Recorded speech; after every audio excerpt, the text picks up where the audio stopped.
सोचिए, गर्मी का दिन है, होंठ सूख चुके हैं, गला जल रहा है, मगर आपने सिर्फ अल्लाह के लिए पानी का एक कतरा भी नहीं पिया।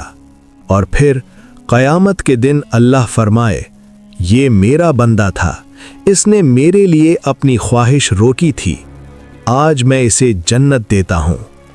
सोचिए, एक रोज़ा जो दुनिया में छुपा हुआ था, अल्लाह उसे अर्श के नीचे इज्जत बना दे। आज की ये वीडियो सिर्फ रोज़ा रखने की बात नहीं करेगी, बल्कि ये बताएगी रोज़ादार के लिए अल्लाह ने जन्नत में क्या तैयार कर रखा है।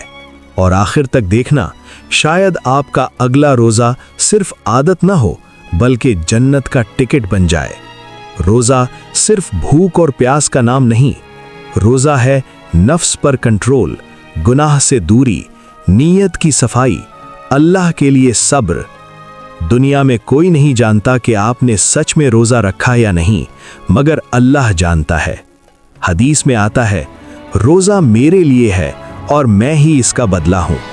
सोचिए, जब अल्लाह खुद इनाम देने वाला हो तो इनाम कितना बड़ा होगा। रसूल अल्लाह सल्लल्लाहु अलैहि वसल्लम ने फरमाया, रोज़ादार के लिए दो खुशियाँ हैं, इफ्तार के वक्त की खुशी, अपने रब से मिलने की खुशी। दुनिया की इफ्तार सिर्फ चंद लम्हों की होती है, मगर असली इफ्तार जन्नत में होगी।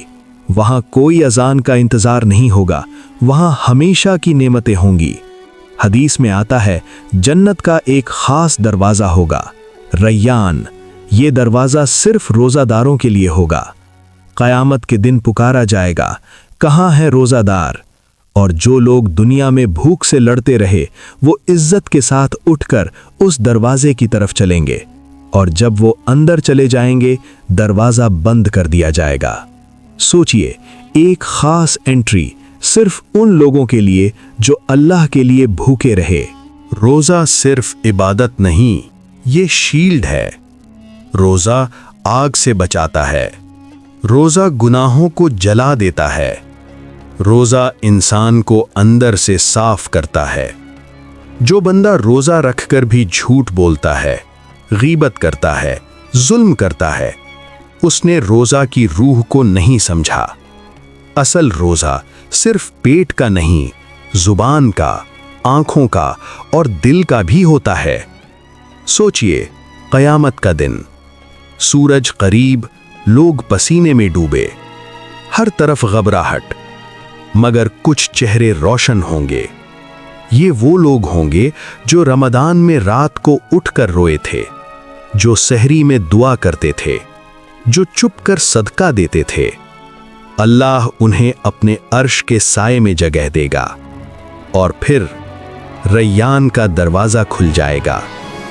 जन्नत में नहरें बह रही होंगी, ठंडी हवा चल रही होगी, कभी प्यास नहीं होगी, कभी भूख नहीं होगी। जो दुनिया में पानी को तरसता था, वहाँ उसे दूध की नहरें मिलेंगी। जो दुनिया में अपनी नज़र झुकाता था, वहाँ उसे पाक नेमतें मिलेंगी। जो दुनिया में चुप कर रोज़ा रखता था, वहाँ अल्लाह उसका नाम इज्जत से लेगा। और सबसे बड़ी नेमत, अल्लाह की रज़ा। अगर रोज़ा सिर्फ रूटीन बन जाए तो सवाब कम हो जाता है, मगर अगर रोज़ा दिल से हो तो हर भूख का लम्हा जन्नत की तरफ एक कदम होता है। रोज़ेदार का पसीना अल्लाह को महबूब है। रोज़ेदार की दुआ रद्द नहीं होती, इफ्तार से पहले की दुआ अर्श तक जाती है। सोचिए, कितने लोग पिछले रमदान में थे और आज कब्रों में हैं। हमें नहीं पता ये रमदान आखिरी है या नहीं, तो क्यों ना इस बार हर रोज़ा इखलास से रखें, हर नमाज दिल से पढ़ें, हर इफ्तार से पहले रो कर दुआ करें। शायद यही रमदान हमें रैयान तक पहुंचा दे। रोज़ेदार होना आसान नहीं, मगर इनाम जन्नत है। सिर्फ जन्नत नहीं, रैयान का दरवाज़ा। सिर्फ रैयान नहीं, अल्लाह की रज़ा। तो फैसला आपका है, भूख सिर्फ पेट की हो या रूह की भी, रोज़ा सिर्फ आदत हो या जन्नत का जरिया।